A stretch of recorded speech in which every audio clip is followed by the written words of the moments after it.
It's the teachings of Huang Po. It's very good because the guy who wrote it originally in China used to work for the court of the emperor. He was a writer there, and he was a follower of this guy Huang Po, so he wrote the talks, like transcribed them right away, and he had intimate contact Huang Po, so it's like really maybe the closest thing to the horse's mouth in a sense. So, but this man Huang Po said a lot of nice cryptic little things, and one of them was, whatever can be perceived can't perceive. Yes? I better turn my phone too. So whatever can be perceived can't perceive. Yeah? So, in a sense, in our experience, whatever is seen whatever is seen can't be seen. Whatever is actually feeling can't be felt. Yes? There's no way that the subjectivity of life, or awareness of life, or consciousness of life is going to be cast into being an object to another subject, because there isn't any other subject. Yeah? So the eye, just like the eye can't see itself, the seeing can't be seen. The feeler, or the feeling, can't be felt. Yes? What's feeling can't be felt. What's seeing can't be seen. What's hearing can't be heard. What's actually hearing cannot be heard. Yeah? So there's, in a sense, because of the subject-object formality of this interpretation here, and this object being crowned the subject, it's naturally moving towards things and objectifying them, like the truth and enlightenment and spirituality, as if it's going to get spiritual, yeah? As if it's going to acquire enlightenment or achieve something. Yeah? It can't escape that logic of the conditional mind cast into subject-object. Yeah? So, but in the sense, when the seeings are happening from this interpretation, it's you seem to be the seer. Yeah? When hearing happens, it's you that's hearing. When feeling is going on, it's you that's feeling. Yeah? When something's heard, it's you that's hearing it. Yes? So this is how the mental process co-opts the subjectivity. It claims to be the subject. But it uses the crown of subjectness and puts it on an object, this. Yeah? So it's identified as an object, but it's assuming that it's the subject. So instead of, like Buddha said, when seeing, see, when hearing, hear, when feeling, feel, when tasting, taste, yes? But no, when hearing, I'm hearing. When seeing, I'm seeing. When feeling, I'm feeling. When tasting, it's I'm tasting. See, it's co-opted the event called conscious consciousness, and it's claimed to be the one that's conscious. Yes? So in a way, it puts itself and perceives what can never be perceived. It puts itself behind the seeing, and now calls the seeing a verb it's doing. Yes? But in a sense, if you follow the statement, whatever can be perceived cannot perceive. Whatever can be seen cannot be the seeing. Yeah? Whatever can be heard cannot be the hearing. Yeah? There's no way that the hearing, the subjectivity, can ever be an object to anything else. It doesn't have any qualities. It's not objectified or informed. Yes? So the way you know it, like Ramana Maharshi said, to know God is to be God. Yeah? That's how you know it. To know God is to be God. Who cares about the word God? But to know is to be, actually. For us, to know is to be the knower, yeah, in the conditionality. To know implies the knower. In other ways, knowing implies being. Yeah? So when you know the truth, you are being the truth. When you know presence, you are the presence. When you know awakeness, you are awakeness. You aren't awake, you are the awakeness. Yeah. You aren't awake, you are the awakeness. And therefore, once it leaves the idea in this realm of duality, because if it's you that's awake, you cannot be awake. And you'll probably live as if you're not awake, because you believe you could be awake. Yeah? But awakeness doesn't brook that kind of interpretation. There's just awakeness. Yeah?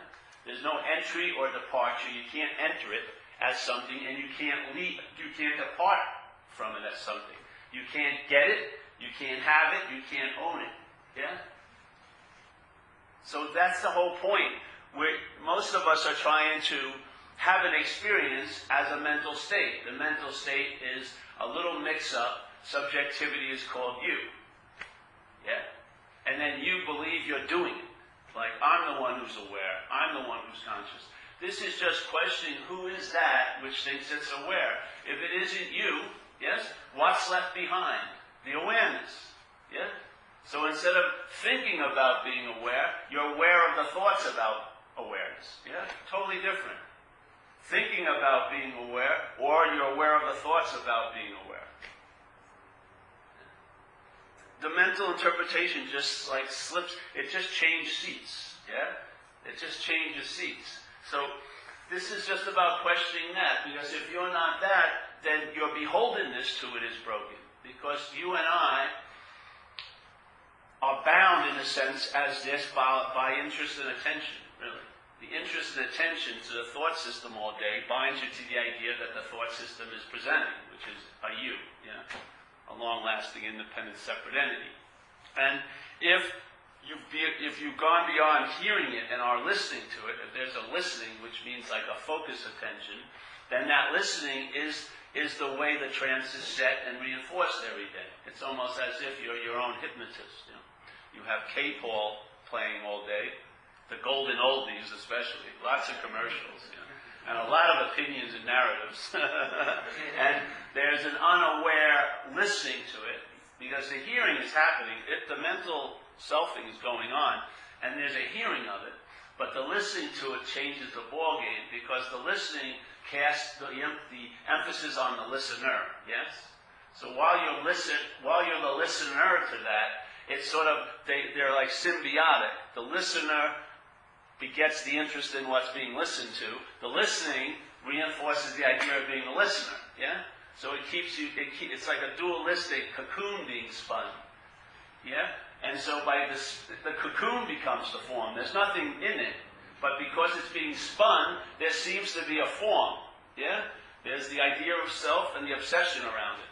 So it produces like a cocoon-like effect, but what's in it is inherently empty. There's just space. Yes? And also the cocoon is space, and the outside is space. But to the mind it appears to be something, and it appears to be you. And then the interest and attention is just wedded, and it's constantly more and more threads, you know, to the cocoon. More and more threads about your life, what's going to happen, what did happen, what is happening, which is what's going to happen, what did happen.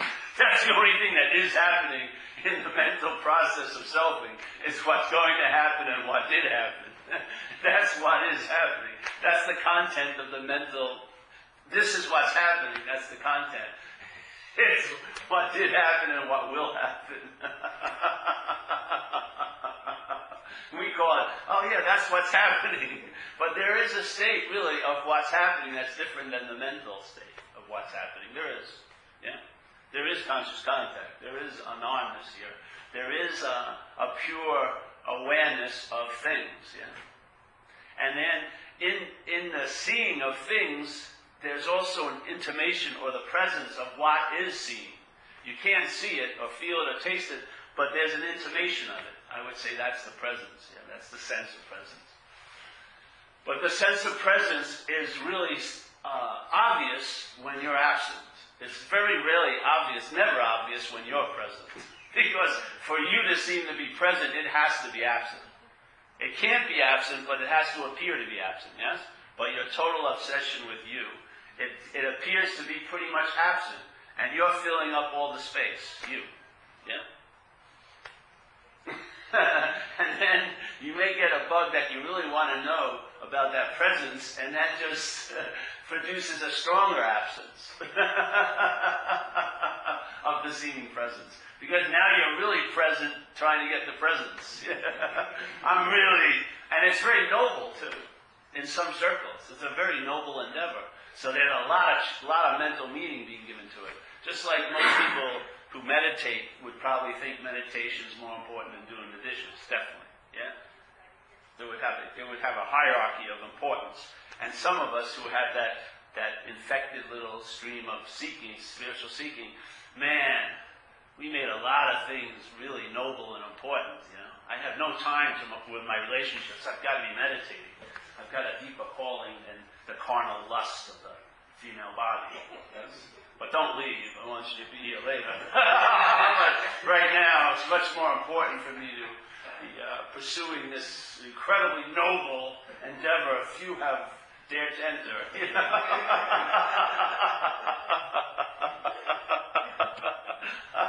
I mean, all the spotlights are on you. You're like the biggest star. I'm seeking my own absence, but I really want to be there when it happens. How can I work that out? Well, the only way you can work it out is make sure you never go there. But you can look like you're going there, and that could be cool. And you can drag it out for a long time. You go through a lot of white yoga outfits and a lot of patchouli hair, short hair, no hair, good long hair, whatever. Get that loving gaze going. It'll be getting closer every day. Yeah, but if there's a sense of when the interest and attention is lost in the inherent absence, it's now interested in attending to what is present. That's the sense of presence. Presence hasn't just shown up. It's brought to you by interest and attention. If your interest and attention is free from the bondage of self, yes, from the idea of constantly having to engage with all these inane ideas and thoughts about what I did and didn't do all this and all the incredible meaning of my day, If I make a left turn at the street, it could, my whole life could change. So what, But there's a lot of drenched with meaning, But if that interest and attention is unwedded to that, it starts being interested in attending to what's actually happening, And what's happening actually is just a mere appearance over or in what's really happening, and the interest and attention starts picking up on that. Yes? And almost as if, like Jesus says, if your eye be single, your body will be full of light. It's the dualistic subject-object approach you could use it as a bifocal way of seeing things. Me as the subject, you as the object. When your eye is single, meaning that's taken off, then you're full of light. Yes? Yeah, totally different. So in this sense, when the interest and attention is unwedded to the idea of being you, it now enriches the same interest and attention that was bonding your mind to this idea of being a self, is now enriching your life with the possibility of being free from what you were never bound to. Yeah? And it starts sensing presence, just like it was sensing and being very attentive to all those thoughts. It's now attentive to the sense of presence, which is always available at all times, because what's not being seen is actually what's so, in a way. So the appearance is just a mere, it's just an appearance in this context of no-thingness. So now your eye, in a sense, your mind's eye sees nothing quite a lot. And while these eyes are looking at things, and navigating the day and whatever, yes? But the single eye has sort of been freed from all of that, because it's not been wed to the idea of being a self anymore. The interest and attention now goes to that little focus, which is a very relaxed focus, and now you see nothing, which is an infinite event, because it never alights on anything, and it's always seeing. Yeah? So for me, that's like the regeneration of the presence all the time, is the activity of mind seeing. And it's like a hum of a generator, yes? A hum of a generator, to me that's the sense of presence. But I found that it's not available to you. Though it's completely available, but it's never going to be available to you. Because it has to not be the presence for you to be present. That's the dilemma. That's why if you're waiting to get this, you're going to be waiting a long time. Because you're never going to get it. It's an impossibility, because if you were going to get it, it would have to be something that wasn't here and then showed up and then, and could possibly leave again. Because that's the way we get things here. We don't get things. We get things to lose them and then worry about them not having whatever. Yeah? But in this sense, a very important person. In this sense, there's a freedom from all that, because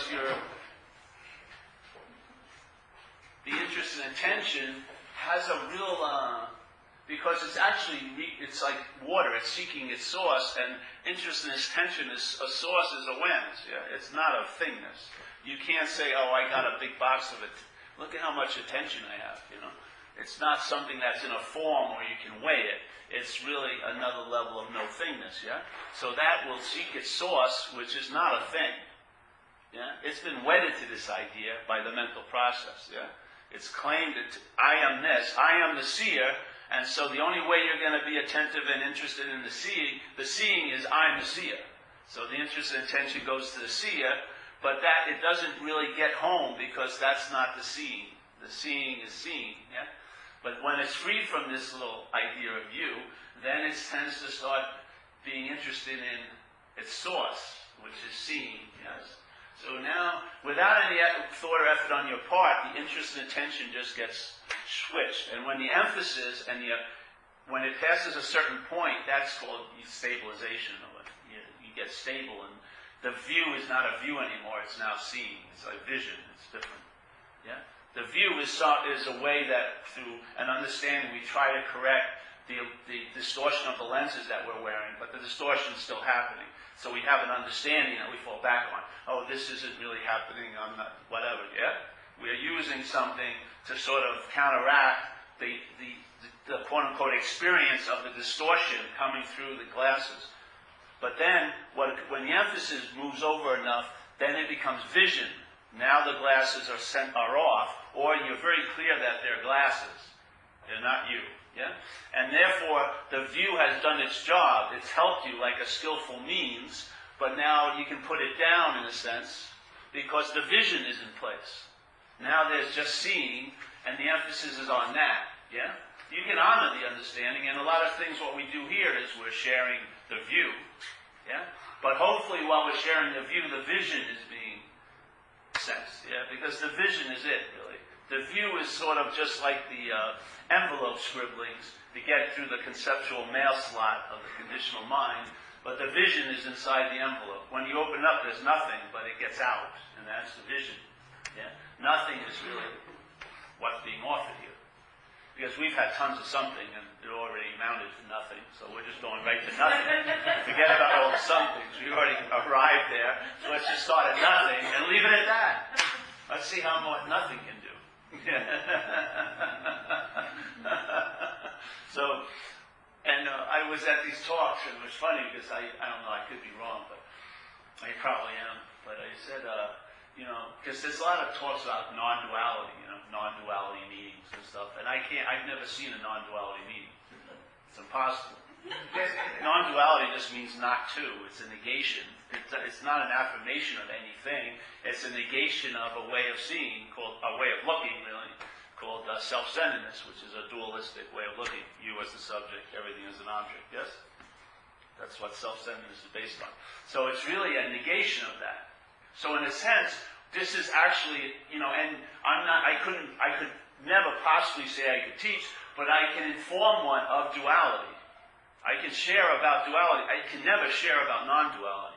But in the sharing of duality, the beauty of it is, you're not just left with the idea of duality, but there's a little kappa, which is you're not that. Yes? See, that's the beauty of negation, is it brings you what it explains to be the way it seems to be. It also adds a very nice little invitation, and that's not so. Yeah? It's like we were talking at this thing, there's in Sufism, I don't know if you know it, it's a part of Islam, and it's a mystical part where they do the whirling dervishes and stuff like that. Well, they produced a thing called an Enneagram. You ever heard of it? They have a lot of retreats on it now, and books and that stuff. People, that's what they talk a lot about. Well, an Enneagram was a way of breaking down the basic characteristics of a conditional mind. Yeah. So there was 9 main characters, like personalities, and then they had different subdivisions. So it come up to be like 27. So in other words, it's sort of like all of us came from a Ford factory, and there was 27 models of the Ford. Everyone was a Ford, but they looked a little different, yeah? And so you go there and you learn of that, and then they maybe show you an old manual that says, this is an original Ford manual, and they describe how a Ford looks and drives and turns, and then by hearing it, you may go, hey, I'm a Ford. Yeah? Jesus Christ. I thought I was a Cadillac. I'm a Ford. This is very depressing. Jesus, I had high hopes for myself, but I'm a measly Ford. So they describe the Ford in the factory and when it was built and when you came out of it, in a sense. And the point is when you get the hit that I'm a Ford, it takes a further step and I'm not that. Yes? Yeah? So I would see people go to a lot of very adept spiritual people, to these retreats, and they'd learn, and they had 1 to 9, right, were the basic Ford models, yeah, in the Enneagram. So they learn, and they recognize themselves as a 6. So immediately they leave the meeting, and everyone starts talking, I'm a 6, I'm a 2. No, the point is you're not a 2. The point is you've just been described what you're not. That's the message, yeah? Because you can't describe what we are, but you can definitely describe what you're not. And we'll be very familiar with it because we've been taking that to be us, yeah? So there's an identification as it, and so when it's pointed out, that identification can produce a real push when you realize, hey, or entertain, I'm not that, yes? It's sort of like embracing and then letting go. Instead of the mental denial, I'm not that, through like books and philosophies, which is just the way, that's how you live as if you're that, by saying you're not that. This is more like, oh, I'm a freaking Ford. I drive one like, oh, she's a spec. And you're not. It's not like, oh, you leave, oh, now you have another thing you're identified with. And I'm a Ford too. I can't fucking believe it. I don't want to learn any more about myself. It's like, I can't handle all this knowledge. Yeah? The point is, no, I'm not a Ford. But it's important to hear about a Ford so that you go, hey, that sounds just like me, quote unquote, the Ford. Yeah? And I do the same thing, quote unquote, the Ford. And then, you're not the Ford. Oh! Instead of starting with, you're not the Ford, I feel or you're really this great thing called the non-formed, super empty, blissful, all-illuminating light, but you'll be hearing it like a Ford. Yeah? So the point is, it's not that you have an impossibility of, well, it is impossible to know what you are because you are that. You can't know what you are. You'd have to be something other than it. That's the dilemma. And there's no escape from that. There's no way you're going to know what you are like an object. It's impossible. Yeah? Because that would mean the falseness of you was the subject. The question is the subjectness. If you're not that, that's what you are, is the seeing of that. Yeah? So in other words, what you are is actually now totally filled. Yeah? But there's an illusion of what we are, what we think we are, that's sort of draping over it. Our interest and attention seems to go towards it, but we catch it. Well, that's me. And then we get absorbed in what reinforces that, which is the thoughts about this place. Yes? The opinions, the reflections, the speculations, and we get swooped up, our interest and attention, into this mental realm. And that mental realm presents us as a body. That's what it does. Yeah? So obviously, it's very easy to assume you're a body when that's all you think about you as. That's the only way you feel about yourself, yes? Because you can't picture a spirit 3 weeks ago. You can't. I can't go, oh, my spirit looked really good 3 weeks ago. I wish I had that outfit still. What was I wearing? Nothing. Oh, how did I look? No, you didn't see it at all. Oh, then what was I obsessing over? Yeah, exactly. There'd be nothing to obsess over. So the mental process, what we're quite relying on, the system of thought and interpretation, pictures us as a body. Yeah, it just does. Yeah? It infers, it's picturing us. The mind's picturing us as this. When we're listening to all those thoughts, listening to them, the mind is picturing you, listening to them as a body. The thoughts produce like a holographic event, because the mind, if you ever learn, the mind works in metaphors and images, yes? It's a much better way to learn than any other way. But the words produce it to produce an image, right? To make an image and a holograph of a body. So when I'm thinking about me, there's a vague sense that me is a body. So if I'm resting and relying or having faith in that system, that faith is going to produce the feeling of being a body. Yeah? That's the whole thing.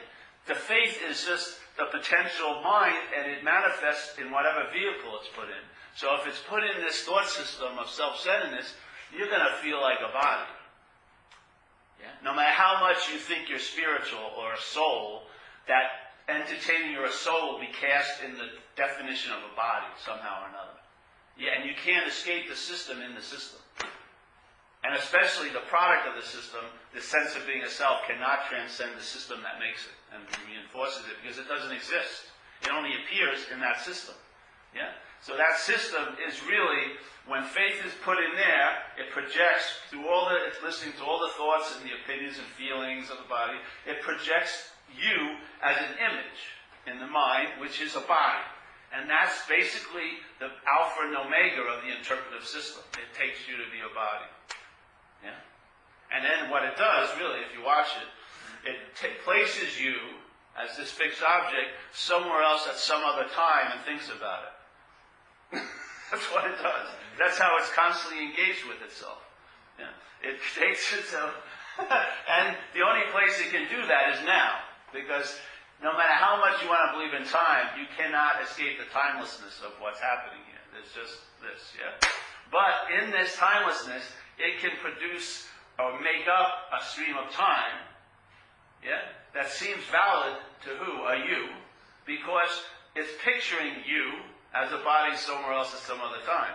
So your interest and attention is totally engaged now in there and then, quite a lot, yeah? And of course it's producing maladies. How could it not? How could it not? It's producing mental disease that beget every other disease, yeah? Because the mind is like going crazy. It's so absorbed, it's like eating its own tail. The more and more it loves or cherishes itself, the sicker it gets. Yeah? And it can't stop going to the cookie jar because it's me, my, I. And it's just getting really, really ill here. And it shows. Yeah? And the solution is right where the seeming problem is, right now, because there's no other than that. And now is even a word, but there just is. Yes? And in this, that just is, all of that activity is surrounded and it permeated by context, which is awareness and presence of awareness. Yeah? Because what brings you the ability to be a you is awareness. Yeah? The awareness or the attention to thoughts is what allows that to happen. Yeah? So if you see, when people are trying to get to be accepting, the only place acceptance comes from is the awareness. Because it's demonstrating acceptance constantly. It just sees. Has no opinion or anything about anything going on. It's just seeing. Yeah?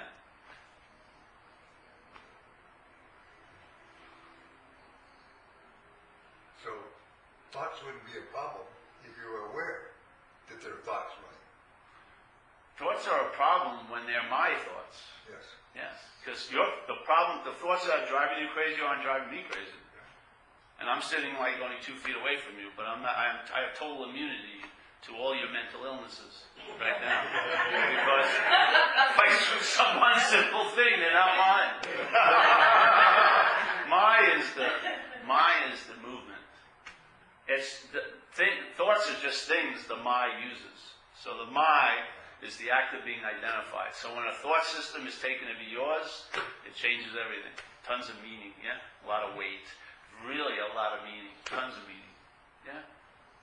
And it's the meaning of things that really drives you crazy.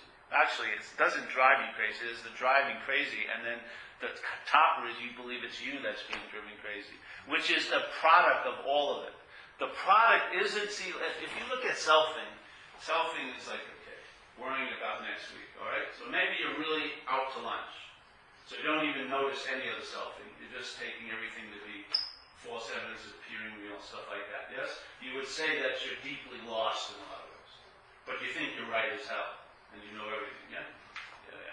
So now maybe someone says, hey, the thoughts that are happening in your head, you are not the thinker of them, yes?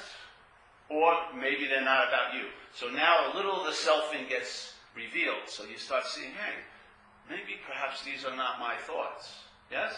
What happens? The system, the confinement and the claustrophobicness of it lifts a little bit. You start feeling a little better with just, because not all the thoughts are yours anymore. They're not about you, so the interest and attention isn't that engaged in it, yeah? So you see more of the selfing. And then someone says, well, you're not the object of the thoughts either. Oh, all right, so you have to start entertaining that. And then more interest and attention leaves the system. So you see more of the self because the interest and attention is what's blinding you, yeah? when it's engaged in that. So now you start seeing it. But then there's this one, and it's a finite string. Selfing is a finite activity.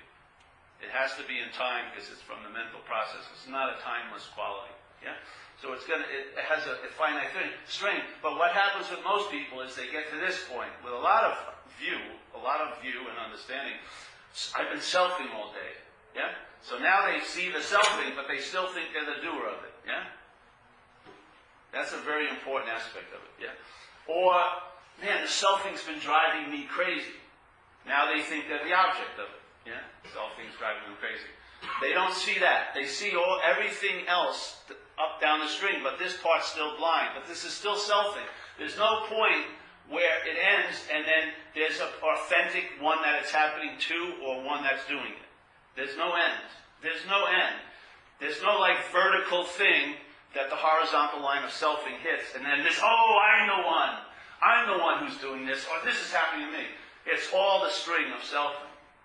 The feeling of being the you that something's happening to is the product of selfing. There's no point where you're the buyer of the product, you're the consumer of the product, you're the distributor of the product. That's still just the product. Yes?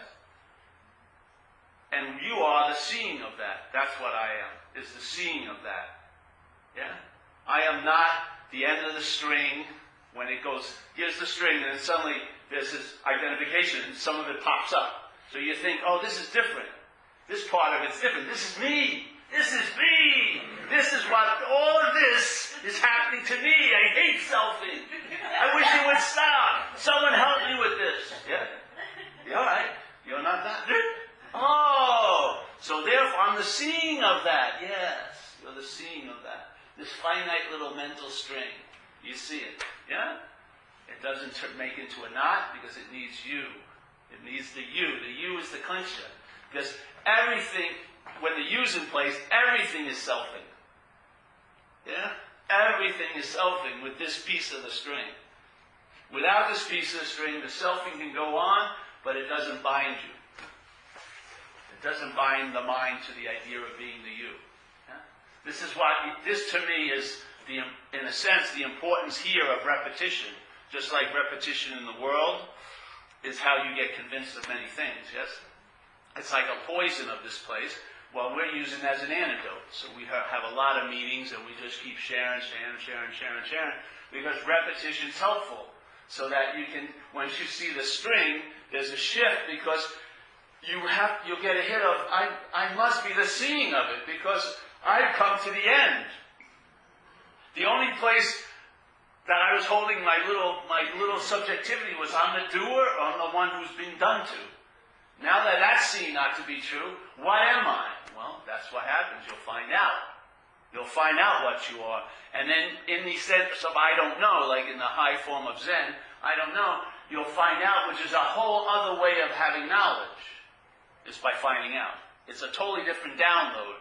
It doesn't go into the horizontal, circular, linear system of thought and interpretation. I know, which neuters everything.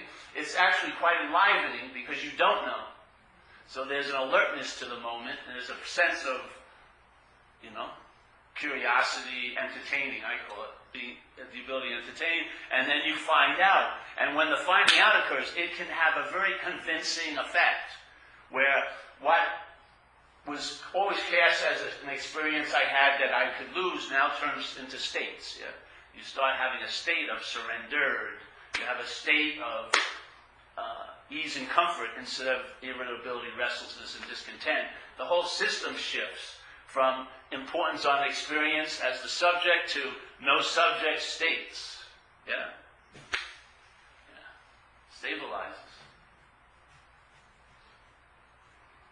Not too many stories are generated.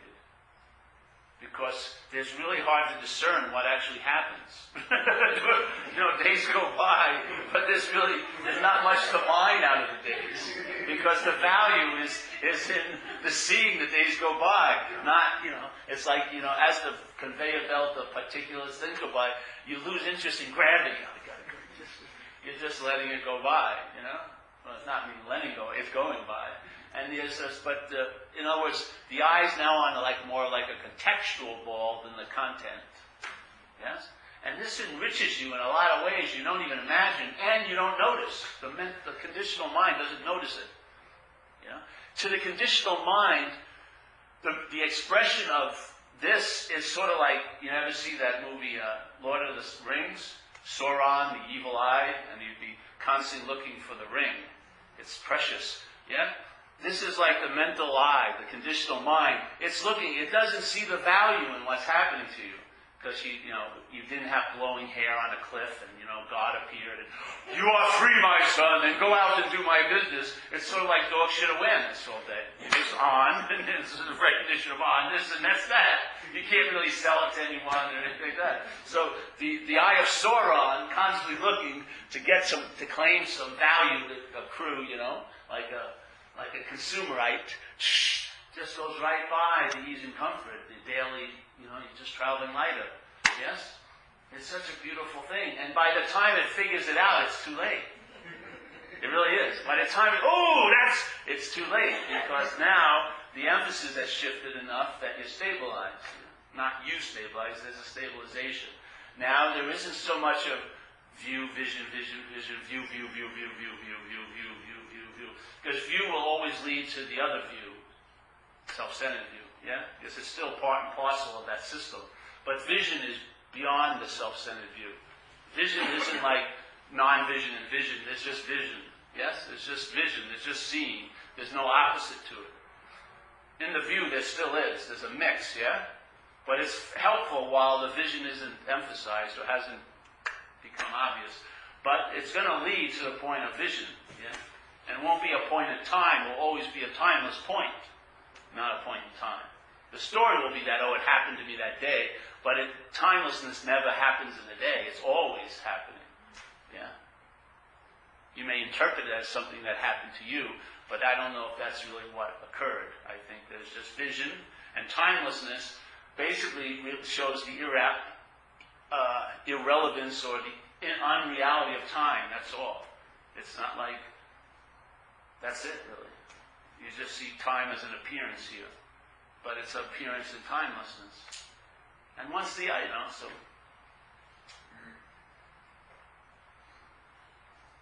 I like repetition. I do. I like the idea of a message, which isn't a long thesis. It's just a little message. You're not that. And hopefully all the downloads that happen over the days will distill into that. I'm not that. I am not that. That infers, that refers, that implies, that vaguely points at. I am not that. Yes? And in that, the repetition can be helpful. An invitation and a message. To invite you to just question what's taken to be you and see if it is. If it ain't, you'll find out. And the finding out is such like an unspoken yes, so to speak, like a deep echo that never seems to stop. Yeah? It has its own sustainability. It just lives and thrives in its own honoring, so to speak. Yeah. And it will definitely translate here. And like I always say, it doesn't promise to change the geography of our lives, but you'll travel lighter over whatever life has in store for the action figure, You'll travel lighter as it's going on. And that's incredibly valuable. Though you can't put zeros and numbers on it, because your mind the accountant of this conditional mind doesn't pick up the value of nothing. It really doesn't. It's always trying to accrue something. Weigh it, hold it, try to suck something out of it, lord it over someone. Somehow it finds value in that. But it's sort of like something that you ran into something you've never seen, you just keep walking around it. You can't know how to grab it, you can't pick it up, and usually you get bored in a little while, Like animals who want to eat something, and the turtle pulls all its legs in, they walk around the thing, they try to flip it over, they can't get it, and they usually leave, because to them it's nothing. As soon as it's realized it's nothing, it loses value. That's its greatest value. Yeah?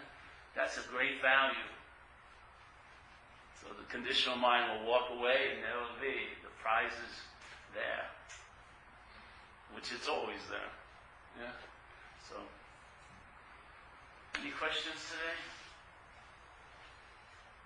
It's nice to be back, man. It is. Yes. I don't know why. This ammonia-soaked room always brings tears to my eyes.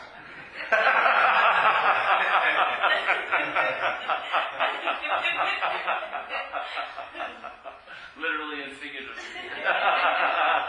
The humble place. So, no questions. That's great. Did you get enough? Do we need any more from this rock? Trying to get blood out of it.